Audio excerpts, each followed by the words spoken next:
Hi, my name is Goose, and just a few years ago, I was a broke alcoholic drug addict living on my office floor and going nowhere fast. Fast forward to today, and in the last 4 years, I have grown an 8-figure company that has been recognized as one of the fastest growing companies in Australia and also one of the best places to work. And in this video, I want to show you the exact steps that you need to master in order to go from 0 to 8 figures in your own business so that you can create more impact, enjoy more freedom, and have more fun. And in this video, I'm going to be covering the 4 stages of growth between 0 and $10 million, and that's 0 to 1 million, 1 million to 3 million, 3 million to 5 million, and 5 million to 10 million. I'm going to be talking about the exact skills and attributes you need to develop at each of those stages and the exact things that you need to be focusing on at each one of those stages as well. So if you want to build a good business that also can grow fast, then this is the video for you. So listen up, let's get stuck right into it. So let's talk about stage 1, 0 to $1 million. Getting started is the hardest part. You typically don't have much experience, you don't have much resources, and you're still trying to work out how to get the thing to go. Now, in this phase of business, the most important thing you can focus on is sales. Nothing happens until something gets sold. There's a lot of business owners out there who have these ideas and they think they're starting something and, I've got this tech startup and all of this kind of stuff. Everything is just an idea until someone gives you money for it. That's a fact. So until you can get some traction, until you can get somebody to give you money for the thing that you are offering, you don't even have a business. And without revenue, you have no oxygen. Now, I'll be the first person to tell you that money isn't everything. A lot of people chase these big numbers because they've got ego attached to it and they think that it's going to give them some kind of status. I don't believe that that should be the case. However, revenue is oxygen to businesses. And in fact, the number one reason that most businesses fail is because they run out of capital, because they can't make enough money. Now, if you want to be one of the businesses that succeeds, this is the very first thing that you need to sort out. You don't need to be worrying about things like, what does my organizational chart look like? Or what is the company going to look like in 10 years' time? Because you have no oxygen. The very first thing you need to do is get some oxygen, make some sales. So in order to do that, you need to master the skill of sales. Now, when we started our company just over 4 years ago, I'd never done any sales, never done any marketing. We started our company, we had $5,000, no safety net, no backup. We used to have to walk around the supermarket eating food off the shelves just to try and save money to grow our business.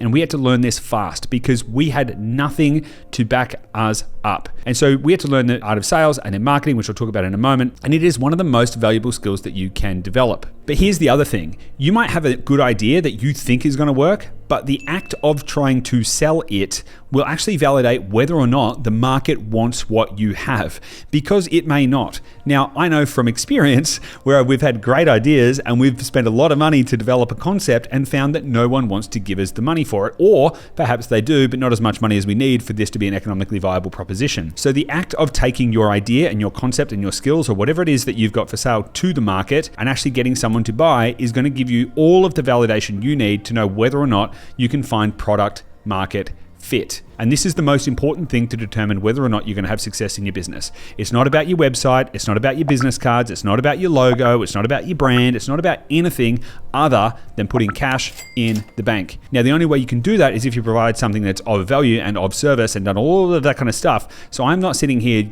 saying that you should be out just trying to take everyone's money.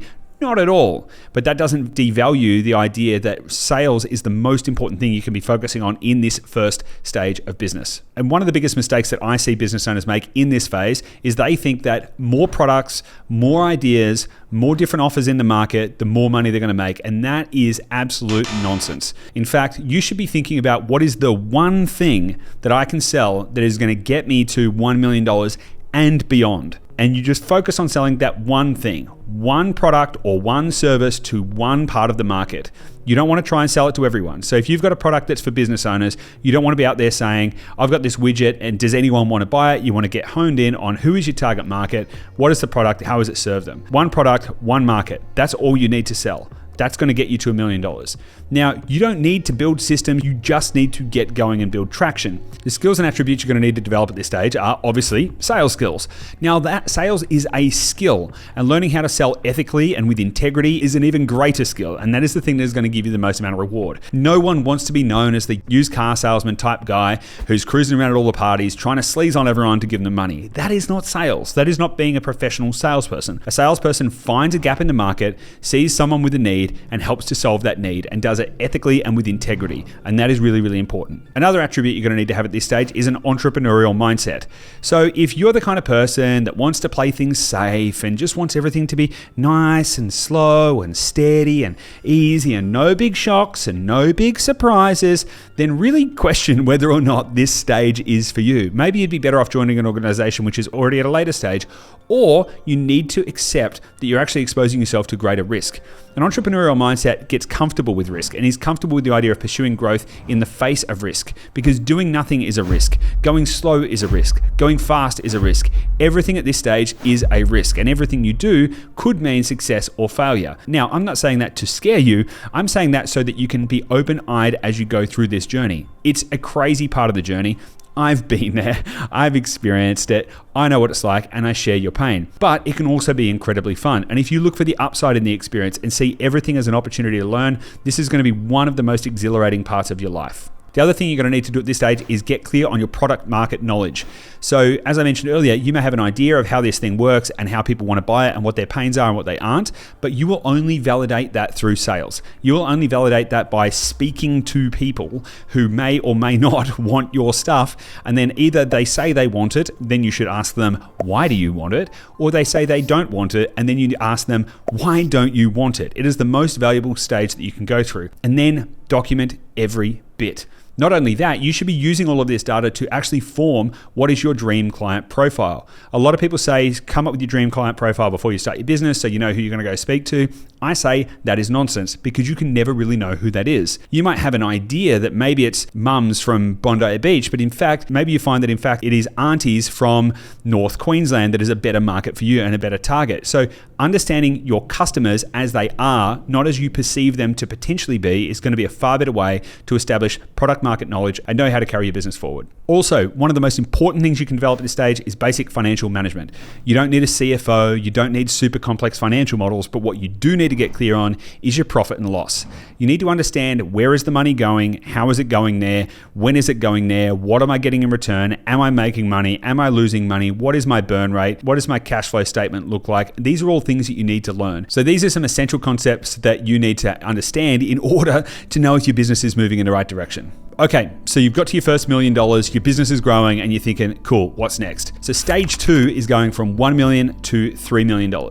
Now, this is a stage that you want to start thinking about systems. And I know as an entrepreneur, you're thinking, oh my God, systems, SOPs, standard operating procedure documents, rule books, ugh. I don't want any of this, and trust me, it doesn't make me that excited as well. But let me tell you something that I learned by making this mistake. You cannot throw people at systems problems. That is one of the biggest mistakes you can make as an entrepreneur. So whilst growing a team is one of the best things you can do, in my opinion, and is actually one of the biggest catalysts for growth, if you start to think about onboarding people into your company without having any idea of how things work or any documented processes about how things work, you're going to be inviting a mess. They're not going to know what they're doing. You're going to get pissed off that they don't know what they're doing, and it's all going to start to fall apart at the seams. Trust me, I've been there. It's painful. I don't like it, and I recommend that you skip this by following these instructions. So, stage 2 is all about developing systems. Now, you don't need to spend your life developing hundreds of SOPs for every single thing in the business. This is how we open a drawer, and this is how we file a document. You don't need that. That kind of depth can come later if it is ever necessary. What's really important at this stage, though, is that you document your core systems. How do we make money? How do we serve our clients? How do we actually deliver the service? All of these kind of things. To the degree that if someone was to come into your business, they can understand conceptually how to do their job. That's really, really important. Until you have some degree of systemization, you're never going to have any degree of scalability. And I'll say it again, you can't throw people at systems problems. It doesn't work. So the other thing about developing systems as well is it'll actually stop you hiring more people than you need, which is going to increase your profitability. Again, telling you this from experience. So if you can develop better systems, you're going to improve your efficiency. You're going to find better workflows, which means you don't need to hire as many people to try and solve all the problems, because you're going to iron out all the kinks by thinking through how does this thing actually work and happen. And you're going to make sure you hire the right people when you do hire. And another key thing you want to start to develop at this stage is not just systemizing your processes, but systemizing your vision, which is an interesting one because you may have a clear idea of what you're trying to create and why you're trying to create it and what it's all about and where you're trying to get to. But the next stage after this, which we're going to talk about in a moment, is actually building out a team. One of the secrets to being able to build a team that is going to be a huge asset and a competitive advantage is to have them understand the vision. So at this stage, whilst you're documenting how does this business work, you should also be taking the time to document things like what is our mission, what is our vision, what is our purpose, what are our values. This is really important because this is what's going to systemize your vision to scale so that you don't need to try and tell everyone all the time all the stuff that's happening. Now, you will need to repeat it just so we're all clear, but having it documented gives you the clarity you need to know where the business is going as well. Which leads on to the final point, decision making. Building good systems allows you to make clearer decisions because rather than running around and thinking, all right, what's happening here and do we need to solve this or not, you should actually understand what the parts of your business are, how they work and why, so that you can get clearer on the decisions you need to make to move the business forward. A key part of this process and this stage is actually developing clear KPIs for every part of the business. Now, we did this in our own business when we were just a team of 3. Myself, Gabby, my business partner and partner in life, and also our first and only employee at this time. Her name is Amy. She's still in the business today. Now, we developed KPIs, spreadsheets, and dashboards so that we can understand everything that was happening in marketing, in sales, in client service, all of that kind of stuff, even when it was just a team of 3. This process allowed us to grow much more easily because as we onboarded new people, we could clearly point to the key leading and lagging indicators that allowed us to understand if the business was working or not. So putting these kind of processes in place early is going to give you far better optics and allow you to make far better decisions. Now, just to be clear, whilst we're in this stage, which is 1 to 3 million, you probably are going to be building a team. You're probably going to have more than just you, but you're probably not yet at the stage where you're going to really start to scale your core team. But some of the key attributes you're going to need to start to develop at this stage are going to be things like systems thinking, how to actually develop core essential processes in your business. And I'd highly recommend a book called Systemology by David Jennings on this topic. If you're just sitting there thinking, how do I even do this? It's a great book that breaks it down in a really simple format. The next thing you need to think about is delegation skills. Because as you're starting to grow your team, you're starting to get your first core people there, you need to be able to start letting go. Otherwise, you're going to have disempowered team that actually never develop the core competencies they need to be able to do their job without you. And the final thing you're going to need to be really leaning into at this stage to start to develop this skill in advance from where you're really going to need it is hiring and talent management. You're going to need to know how to identify an A player, where they're going to fit in your business, how to find them, how to hire them, and how to onboard them, and how to ensure their long-term success. A great book on this topic is Who by Jeff Smart and Randy Street. Highly recommend you check it out. It'll help you to understand how to develop an A player scorecard so that you can more effectively hire and make sure you're getting the right people on the bus. Hey, if you're enjoying this video, make sure you like, subscribe, and share this with a friend. Let's get back to it.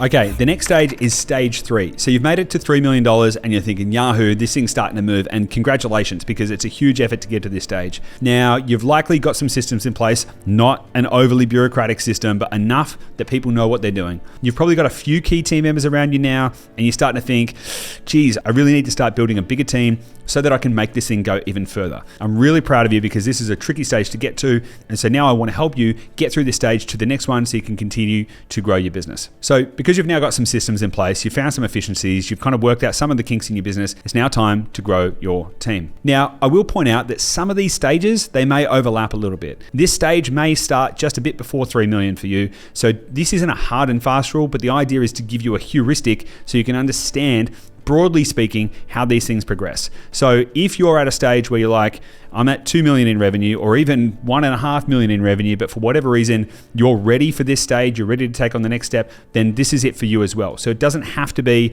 like a tick box when you turn over $3 million specifically over a 12-month calendar period, but the idea is that you follow these stages in sequence as well. This stage is all about going from 3 million to 5 million and building a strong team in order to do it. So I can talk about this section from experience because we went from a team of 4 to a team of 85 in 18 months with no venture capital and no outside investors. It was tough, but we did it very, very well, and we managed to hire great people with great onboarding systems and a great culture. And without building a team, you will never be able to grow your business. Without building a team, you're going to continue to stay stuck. And in fact, without building the right team, your business will fail. Now, by this time, you're probably starting to see the cracks. People are starting to feel overworked. You're starting to feel stretched. You're starting to think, oh my God, can we even take on any more clients and customers? Now, this is all all assuming that your sales and marketing machine is working. So we'll kind of park that for now. We can talk about that in another video.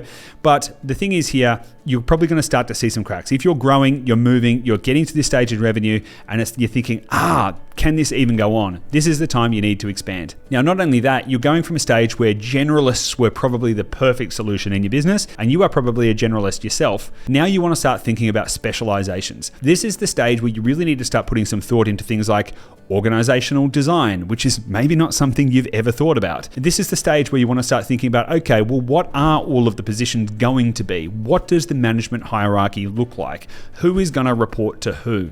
How many teams are we going to need to have as you continue to grow? So you need to start forward planning through this. One of the biggest mistakes that I've seen a lot of business owners make is they don't forward plan how they think about titles. Now, personally, I don't care about titles. I think the whole thing is really interesting and weird. I see a lot of people put a lot of weight on what their title is because they've got some kind of identity piece to it. Now, I understand why. If you have team members who are really interested to know what their title is going to be, it may just be because they're thinking, well, this job may not last forever and I want to have something that's on my CV that's going to be respectful of my trajectory in my career. So it's all good. So there's no judgment. But nonetheless, one of the mistakes that I see entrepreneurs making is they start giving out titles willy-nilly. You maybe have 4 or 5 employees and you're giving people C-suite titles or heads of this or whatever. And this can get really, really messy because what can happen is you have team members who rise to a level of incompetence. For example, got a really great salesperson and they are like the salesperson that is absolutely crushing it. And you say, all right, Johnny, you're the head of sales. Whereas maybe Johnny doesn't have the skills to be a head of sales. And maybe Johnny can't really grow a team. And maybe Johnny doesn't know what it's like to hit $5 or $6 or $10 million in revenue and be accountable for all of that. And in fact, what can happen is you can have the wrong people in the wrong seats. And Johnny is maybe a great salesperson, but maybe he's not the right person to be a head of sales. So as you start to think about organizational design, start to think through what is this going to look like. It also allows you to then think about how are you going to create an environment where people want to stay in your organization. I believe that your team is the greatest asset to your company. A lot of business owners disagree, but this is a position that I'm really, really, really passionate about. And if you really care about your team, and if you realize they are your biggest asset, then this is one area that you can't afford to not invest in properly. So you want to be thinking, what's going to encourage people to stay? How can I create a great place for them to work? How can I make this a fun and exciting environment? Now, a fun and exciting environment doesn't mean, are we going to have like free lunches and we're all going to have slides into ball pits and all these kind of weird and wonderful things you've seen from super high funded startups and tech companies like Google. That isn't what it's all about. What people want is they want to be galvanized around a vision. They want to do work that is meaningful. They want to feel rewarded and respected. That's pretty much it. If you can do all of those things and create a community and an environment that fosters inclusiveness and camaraderie, you're going to have an amazing team. And not only that, as you start to build your team, you get more ideas at the table. The last thing you want to do is end up with a business is a genius with 1,000 helpers. That's not sustainable, and that actually doesn't create the diversity of ideas that leads to a healthy long-term organization. Now, there are outliers, Steve Jobs notably being one of them, but generally speaking, you don't want to be the king or queen of your own little fiefdom. What you want to do is you want to get more people to bring more ideas to the table and actually get those ideas into your organization. And this leads me on to a point about culture fit. As you're starting to grow your business, there's a tendency for people to lean into things like culture fit. But what does that actually mean? Now, culture fit can actually end up with you thinking, is this person like us? Does this person resemble the kind of attributes that I resemble? Now, that can be good, and you want to hire people that are aligned with your values and the way you do things and the way you think, but you don't necessarily want to carbon copy, because what you end up with is a culture where everyone is the same. That is not good for innovation. What you actually want to do is think about, is this person a culture add? Are they going to bring something to the organization that is going to make the organization better? The way that I think about culture is literally thinking about it like a petri dish, like someone's growing mold or culture in a science laboratory.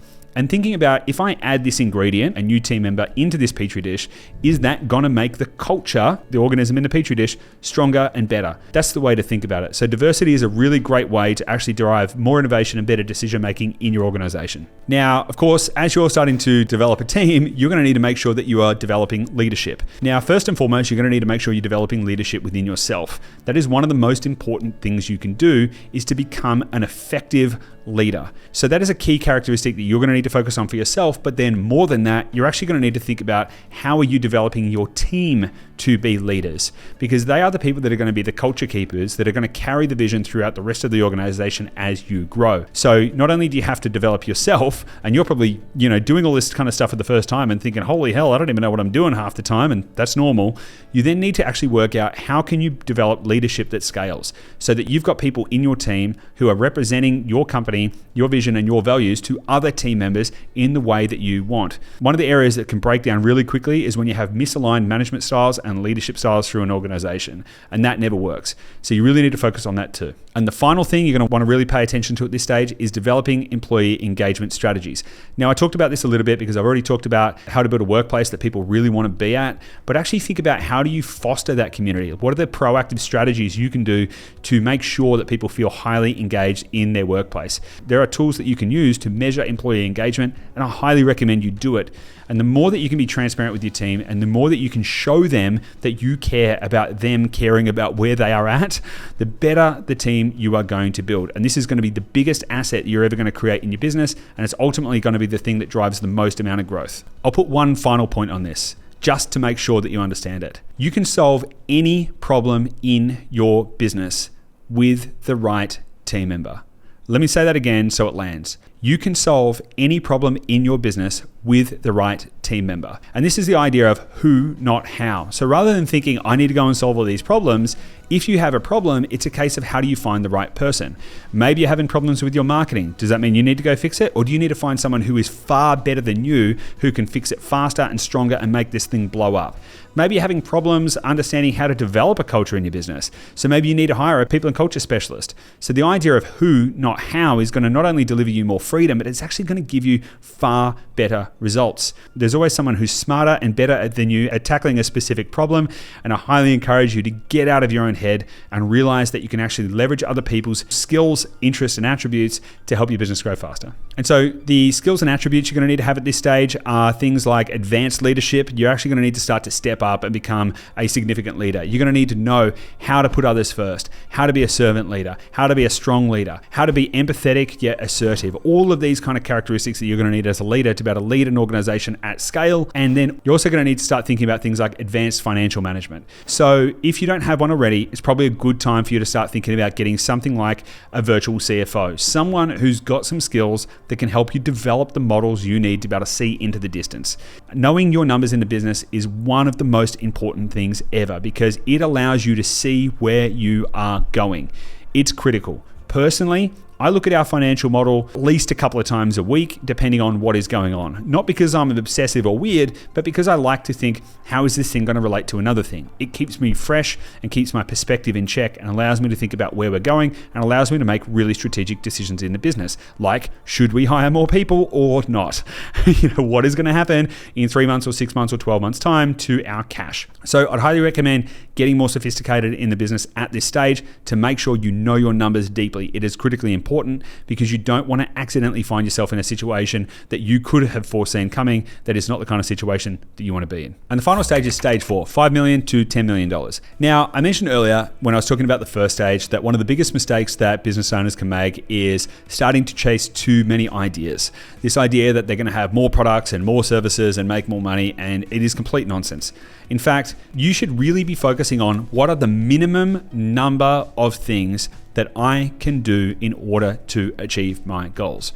Not what is the most amount of things that I can do so I can kind of guarantee success by having a broad range of things on the go. That's a recipe for disaster. You should be streamlining your thinking to narrow your focus, to focus only on the core things that matter. Now, this is to a point. This is not forever. And some people may argue with me that even this stage right now is too early to be thinking about this, but I would argue that this stage from 5 million to 10 million is the time that you should or could start thinking about things like innovation. Now, that doesn't mean go and start 9 or 10 other businesses. In fact, what it should mean is what can you do to reinvest into your current core services in order to make them better, more powerful, stronger, and grow faster? Now, at this stage, if you're hitting the $5 to $10 million mark, you're probably going to have more competition. You're going to have people copying you. You're going to have people ripping you off. You're going to be having all of this kind of stuff happen. And again, I know from experience, because what tends to happen is people see you succeeding and they say, well, I'm just going to do what they're doing. Then that starts to homogenize the market. Then your marketing stops standing out. Then your sales start to get harder, and all of this stuff kind of happens. So the only way that you can continue to stay ahead of the pack is to continue to innovate and invest. Now, you can do that in a whole variety of ways. But one of the most important things is that you stay true to your core vision. This is not the time. Let's say you run a real estate business like I do. You don't want to suddenly turn around and go, you know what? Let's start burger shops because everyone likes burger shops. You're not in the burger shop business. What you should be thinking about doing is, what can we do that is going to make our path to our vision stronger and better? How can we stay aligned with that purpose? And that is going to help guide your decision making. You should also be thinking about, how do we serve our clients better? That should inform the types of investments you make in your business in terms of innovation and strategy growth. This should be the core way that you think about it. What is best for our clients and what is best for our mission? If you stick to those two things, it's actually going to help narrow your focus so you can understand specifically what types of things you should be investing in and why. Now, there are lots of ways you can think about investing in your business, and one of the things that I've used over the years that I really, really like is Peter Thiel's definition of the 5 core defensibilities in any business. Because if you can strengthen your defensibilities, you can effectively create a moat that other people can't break. So I'm going to go through those 5 core defensibilities now so that you can start to think about how you might apply these in this stage in your business to strengthen your competitive advantage and allow you to grow far beyond $10 million, far beyond 8 figures, and grow your business as big as you'd like. So number 1 is developing proprietary technology. So maybe there's something that you're doing that's particularly unique. Can you build a technology around it that nobody else has, that is going to give you something that nobody else in the market has? That is obviously going to help with marketing, but it's also going to help with delivery. It's going to help with your valuation as well. So that's one of the core defensibilities, is developing proprietary technology. We have actually done that. We invested millions of dollars to develop proprietary technology that nobody else has, so that we know that we have a competitive advantage for the long term. The next one is network effects. Now, network effects typically occur when a product or service gets better the more people use it. So think of like a telephone. One telephone that exists in isolation in the world doesn't deliver any value to anyone. It's completely useless. Add 2 telephones that are connected by a phone line, all of a sudden that becomes slightly useful. Add 1,000 phones that are connected to a network, that becomes more valuable. Connect the whole world with billions of phones, and all of a sudden the whole network is extremely valuable because everyone can connect more easily. Facebook is a great example of network effects, because the more people that got on there, the more you could find your friends, the better the platform got, etc. That's actually why Facebook grew so fast. But you don't have to have a technology company to develop network effects. In fact, network effects can exist in service-based businesses through things like referral networks, clients, reputation, all this kind of stuff that can drive exponential growth over time as more people communicate about you via word of mouth. Another core defensibility that you can develop is economies of scale. And that is basically, if you can drive your business to become more and more efficient, which actually you can use proprietary technology to do that, or you can develop better systems that are going to improve your efficiency, you can potentially undercut the rest of the market and become the cheapest player in the market. Now, I don't like this one because it's a race to the bottom, but nonetheless, if you can do it faster, better, and cheaper, that is going to be a big defensibility for you. The 4th one is branding. Now, I'm a big believer that when you're starting your business, that your marketing should be driven around direct response site marketing that is going to be functionally there to deliver you sales. But that does not mean that brand does not matter. In fact, it's just that brand is a long game. And so even when you're starting out, even when you're in stage 1 or 2, then you should still be thinking about, how am I building my brand? Because your brand is what people say about you when you're not around. Now, over time, your brand is going to become one of your biggest defensibilities, one of your strongest characteristics, as long as you nurture it. There are lots of companies out there that do not have a strong brand, that nobody knows about them, nobody talks about them, and no one cares about them. Some people might buy from them, but they just like, what even is the name of that company? I don't even know. And a brand is so much more than a logo or the colors. It's how you show up in the world. And as I mentioned, it's what people say about you when you're not around. So if you can provide a lot of value to the marketplace and build a strong brand, that is going to be hard for people to beat, because you are going to become known. And that notoriety is going to become a very valuable asset, and will allow things like price elasticity, and will actually allow you to better manage your prices even in tougher markets, which is part of where the defensibility comes from. The final thing is regulatory barriers. Now, I love it when things are hard, when there's a huge barrier to entry, where people say, geez, you need these kind of licenses, or oh my God, this technology is really hard to build, or this is a really hard thing to develop. I love that, because it means that there's less people that are going to enter into it. It's a great way to build a moat, is to just do the hard things. I love it. And we've done that plenty of times so that we can actually do things that other people do. I personally love it. I think it's a fantastic way to go. Now, this stage 5 is a time where you can start to think about any of these 5 core defense abilities and go, okay, well, what are we going to do? How do we start to build a moat, and how do we start to get stronger and better and start to innovate? Now, I will caution you. Pick something and then do that thing. Don't use this as an opportunity to just let your entrepreneurial ADHD run wild and you start creating all kinds of stuff. Be sensible, be clear, be focused, pick something and run with it, but go deep, not wide. That would be my strong recommendation. Now, just to wrap up this stage, the key attributes and skills that you need to develop at this stage are things like innovation and strategic thinking.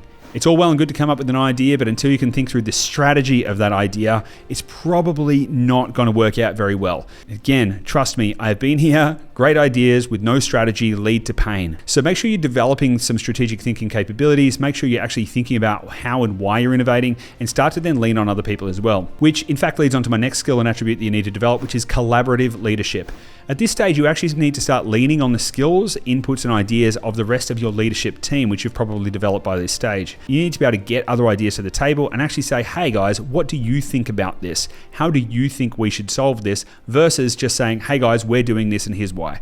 So this is where you need to start developing collaborative leadership and starting to bring on the other ideas of other people, take them on and helping them to inform the direction of your business. And finally, stakeholder management. So stakeholders could be all kinds of people that may have an interest in the business, but at this point in the game, you're actually going to need to start thinking about your team or anyone who may have an interest in the business as a stakeholder, and then thinking about how are you communicating with them so that they stay on board with your journey. And so that's it. That's the 4 stages that you need to go through in order to get to $10 million. And just remember, whilst the actual revenue ranges may not fit perfectly, the sequence is really, really important. And I really encourage you to try and master each of those steps in order before you progress. And I say that from experience, because if you try and build systems before you've got sales, you'll run out of money. That won't work. If you try and hire a team before you have any idea about systems and processes, it's going to be really inefficient and you're going to be throwing people at systems problems, and that doesn't work. And if you're trying to innovate and come up with all these whiz-bang ideas and try and do too many things without having the team around you to support that and do that, that's not going to work either. So I really encourage you to follow this sequence in order to get to where you want to get to faster. So I hope this has been useful for you, and I really am keen to hear about you applying these ideas and these strategies in your own business. If you've already done so, let me know in the comments. I'd love to hear about how this is applied in your own journey, or if you take these ideas and then apply them in your business, I'd love to hear about that too. So leave a comment and let me know how you go. And if you want more videos like this, if you want to know how to grow your business, create more freedom, and have more fun along the way, then this is the channel for you. So hit the subscribe button and make sure you don't miss out on any future videos. And just remember, information without action is going to get you nowhere. So take these ideas and go and make it happen.